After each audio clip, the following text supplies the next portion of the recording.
tonight we get to spend a night at the Burrowes Mansion.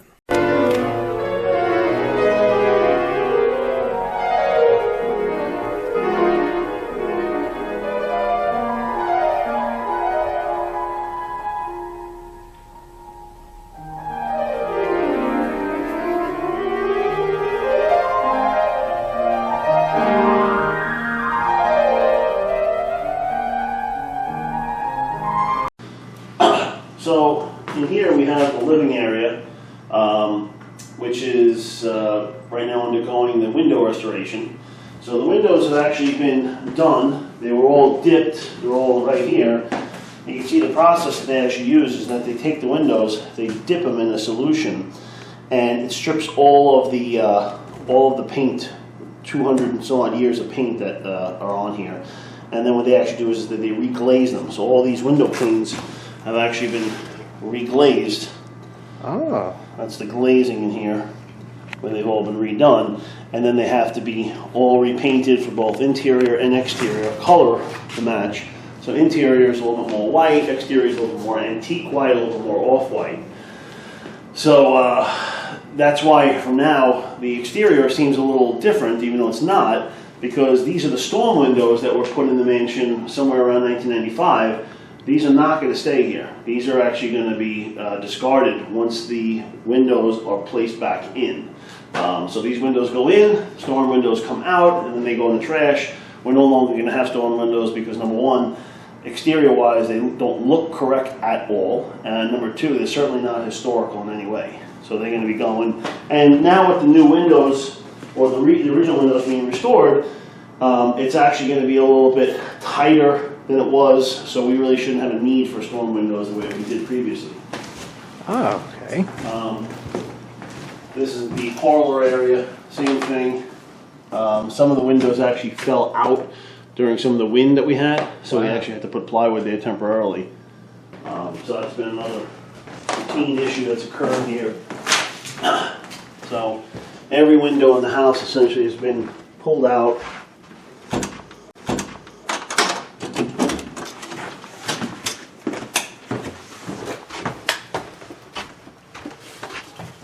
And then in this room, we actually we have a contractor who's going to be taking up the plank floors that are underneath here because everything's all bowed. It's pulling up in multiple places. So I'm hoping that we get him to start very soon because we want to have the whole thing done all kind of at the same time. Okay. One thing that was a little odd that the state wanted was they wanted to actually have this door redone. To me, I didn't really think there was any value to this because this door has never been utilized by the current folks in the Historical Society. This door actually goes back to when this used to be the Colonial Tea Room, and there used to be a porch on the side. So this was an alternate entrance back here because there was also an apartment back here. So they had two doors in this room going to the exterior and then two going to the interior. Never really used, but they said that since the door itself tells a story of the mansion, of when it was the tea room and when this was an apartment, it has to go back because, again, it helps to tell the story. So the door is going to be placed back again after that's restored. And then the same thing with the windows. But all the wallpaper, the ceilings, all that stuff, none of this is historical in any way. This is actually stuff you could probably tell just from the design. It's like 60s, 70s. This is when it was an apartment. There's no historical value to this. So what we're looking to do is once the floor is done, we're going to see if we can have the the rest of it, maybe some colonial panels, like raised panel walls, or maybe some new wallpaper to wrap around. And of course, the ceiling has completely been destroyed at this point because of the water damage. Oh, what's caused the water damage? Well, the roof has been in bad shape for years. Ah. And the contractors, took a while to get to that component of it. What's good now is we're going to have metal on the outside. And you can see our high-tech door here now. This is just here temporarily, of course. This is, again, all part of the restoration. The other doors were taken out to be replaced. Right. Or refurbished, I should say. So, not a very high R value to the insulation right now. Although I gotta say, it's very, very warm in here. So, I guess they just have the heat turned up. just to have it, I don't know, combat the colder weather.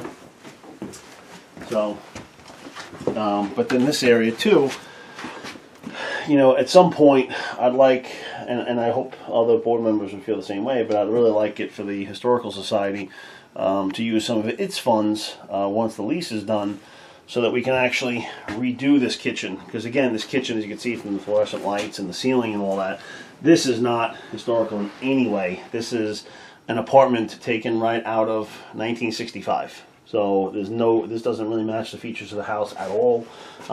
What I think would be the most logical would be to take down this partition entirely, Right. have this all open, have all of this as part of, you know, the kitchen. It would just make it a lot better functioning. It would make it a lot nicer. It would make it a lot more usable. Because as you can see, this room, this was like, this mess was here long before the restoration was taking place. This has just been kind of a dumping ground for projects and, you know, decorations, right, and everything else in between. So yeah, unfortunately, there's a lot of clutter in this place. So we're hoping to consolidate some of this stuff and get some of this stuff out of here, because it really doesn't have any you know, use to us. Now, why would you bother restoring this part if it's not on tour to the general public? Well, it will be. Oh, it will? Yeah. I mean, I would like it to be. I mean, we're going to be redoing the tours. Our head docent retired as of last week. Julius Kish? Yes. So he retired. So he's no longer going to be doing the tours. It's going to be Maureen, Justin, and we're hoping to get a few more folks that are going to be doing the tours for 2019 moving forward. And it'd be nice to kind of show them some of the other areas of the mansion. I mean, one of the other very historical aspects of the mansion is, of course, the slave quarters, which has never been open to the public. To me, that tells a valuable story. So I think there would be a heck of a lot of value in opening that up for tours, and to kind of show people, you know, what the context of the time was. So, but I'd like to open up more of the mansion. You know, I think it'd be nicer to get a lot more of the mess consolidated, have it organized differently. But you know, it takes time, money, and volunteers, all of which are, you know, hot commodities.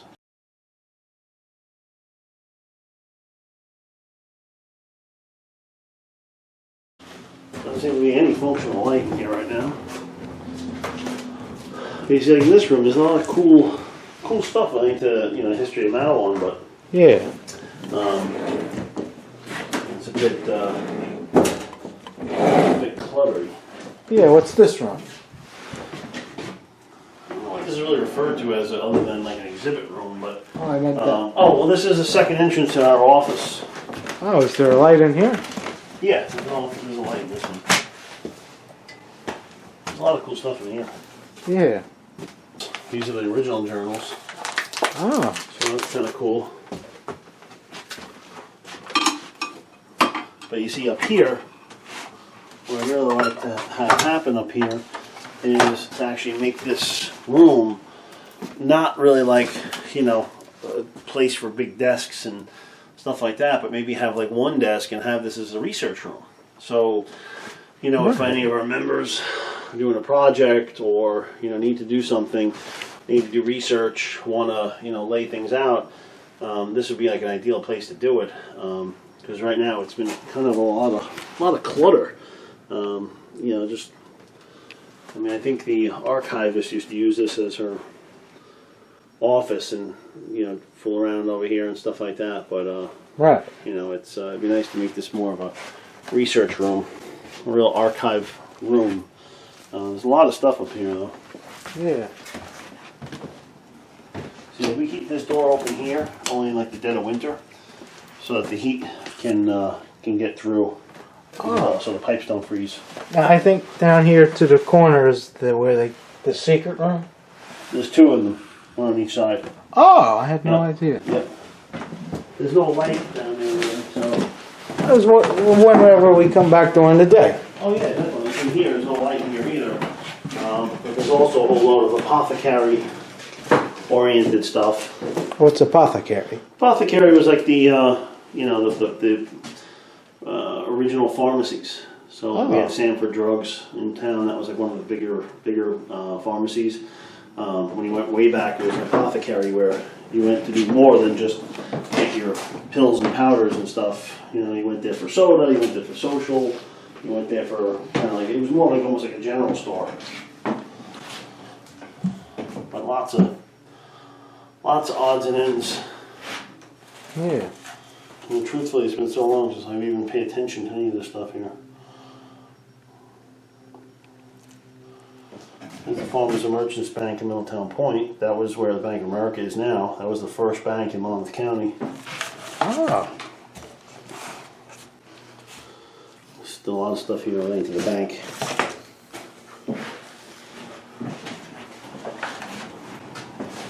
A lot of little tubes and testers and stuff. Not sure what this is. Distilling. Ah. That's kind of cool. That could have been used during the Prohibition year. Yeah. I think Prohibition would have usually been like brass or copper. Ah. There you go. Warren's Drugstore. Your prescriptions, First Street and Keyport.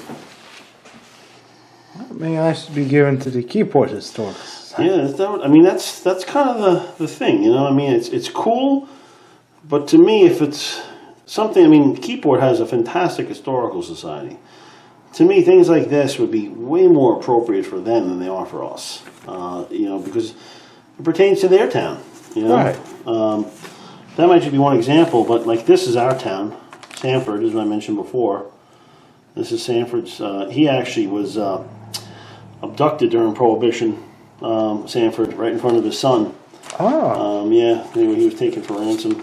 Did they get him returned? Yeah, there was a whole big thing with that. We talked about during the Prohibition events, a whole long backstory to it all. Oh, maybe some other time you tell me about Oh, there's a million stories here. I guess these are all... it. Just like in the Naked City. Yeah, there's all this, look at this, elixirs. These are all... I don't know. It's funny how these things aren't private now. Now we know from 100 years ago, every drug that everybody was using.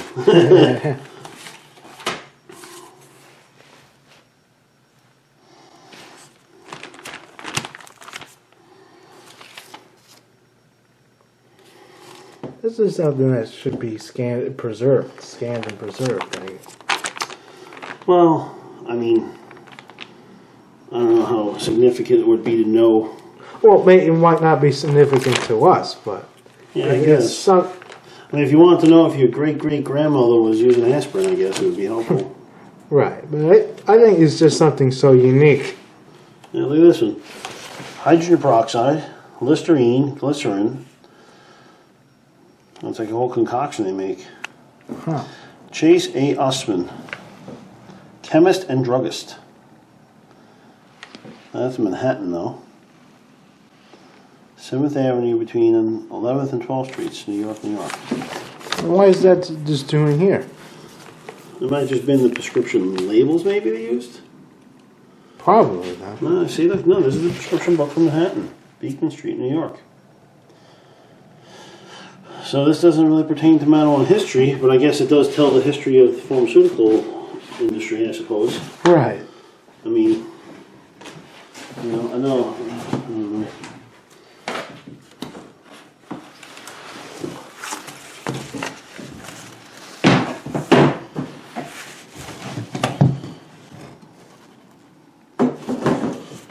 Look at that.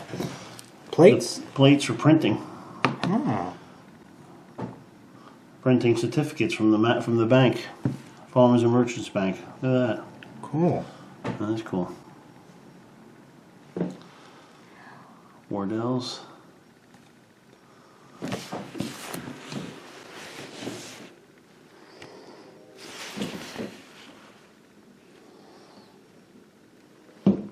Bedroom. Is it a little brown, I guess? Yeah. No lights in here, I guess. See, I saw it had your initials on them.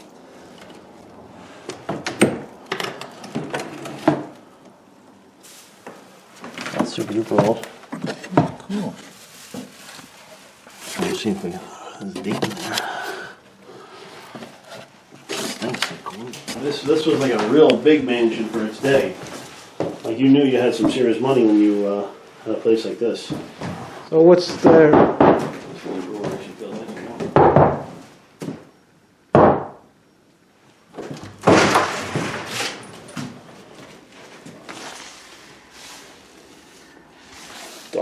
stuff in there. Oh. You know what's funny is look at this, like in the stuff like that. For time, I guess. Anyway. Like, look, it doesn't look like anybody ever actually looked through this drawer when they put it in the mansion, because it's like this. There's even stuff from like face powder. Crazy, huh? Gloves.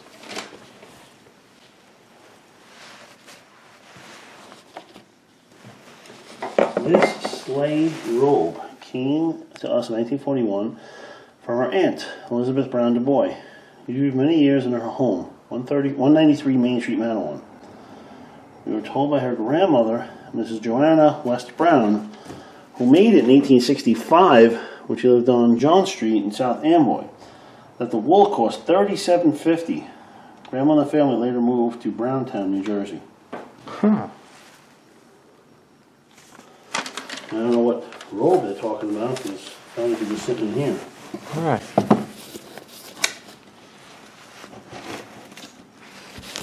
No historical underwear.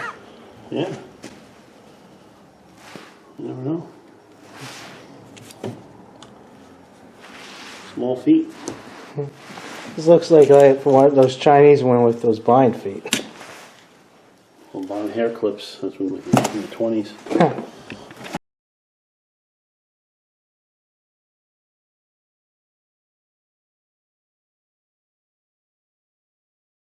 Could be. But you see here, a couple of years ago, because of all the flood damage, there was wall covering here that started to peel away. And when it started to peel away, we started actually noticing these pencil drawings. And you see here, this is where we think this is a little bit, you know, an indication of maybe a slave child that lived here, because you can see here where they wrote milk face. Uh-huh. You know, for presumably what a, you know, a small slave kid, black kid would be referring to, maybe the white slave owner, milk face. So I can't really read all of that. I don't know what that says. Infried? Humphrey? Humphrey McGrath? McGrath, it looks like. Humphrey McGrath. And then it says milk face. Picture there. Awesome. That one, I'd say 1835. Looks like it's written there. It looks like it says 1835. Yeah, that's right. That's what I see. You see it, right there? Yeah. 1835. So, but you see, this was all hidden away because it was all covered by all the, you know, all the wallpaper and the wall covering that's now just turned to dust. You can see how old. Oh, there's some newspaper up there. Yeah, that was the miracle insulation back in the day. Yeah. I can't even tell when. I wonder if it's from the Matawan Journal. I don't know, that's some old font though. Not much I can say. Long as duct tape.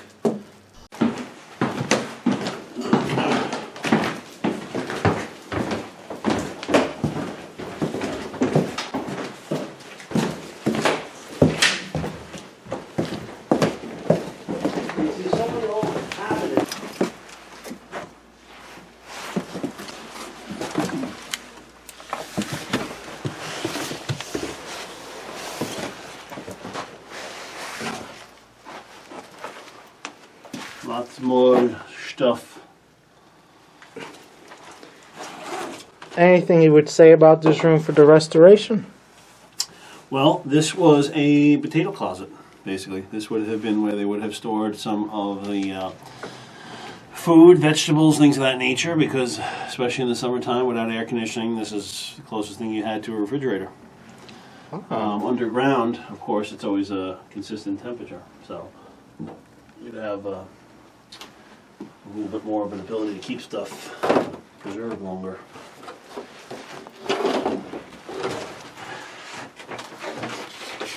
Oh, look, a book coiler. A book coiler. It's like, Let's roll. That's rotted. yeah.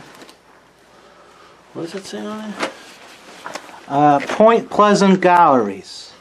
It doesn't take a contractor to do this. You know what I mean? Like I can go to Home Depot and get something called pole jacks. Pole jacks are meant for this kind of stuff. You put the pole jacks right onto a cement block like what they have here. But instead of using 4x4s and pieces of wood, you actually give it a little bit of a twist, and it lifts these pieces up, and it would kind of preserve it for a longer period of time. But you see like how old this is back here. I mean, you can still see the knobs from the trees. See it? When that was cut down. Wow. These are all hand sewn lumber here. Okay. So many noises in this place. Creeps the heck out of me. Especially at night. It's a spooky place, this is.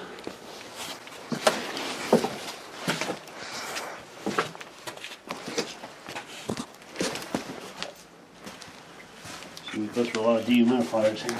Huh. That's the heating system. Well, you see that whole hearth? Oh, yeah. See, the archway was a structural mechanism of supporting a heavy metal weight. Yeah.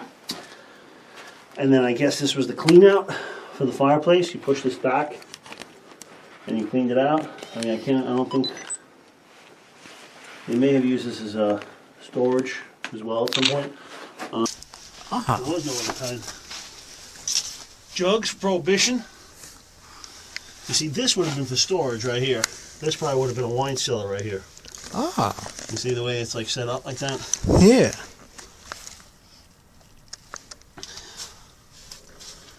That's the knob and tube electric.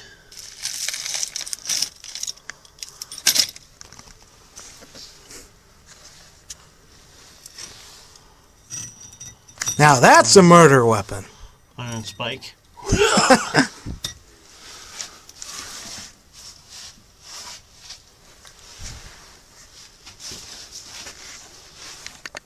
Oh, wetness down here too. Oy. Lot to do. Yeah. Lots to do. Alrighty, let's get out of here before my back gives out.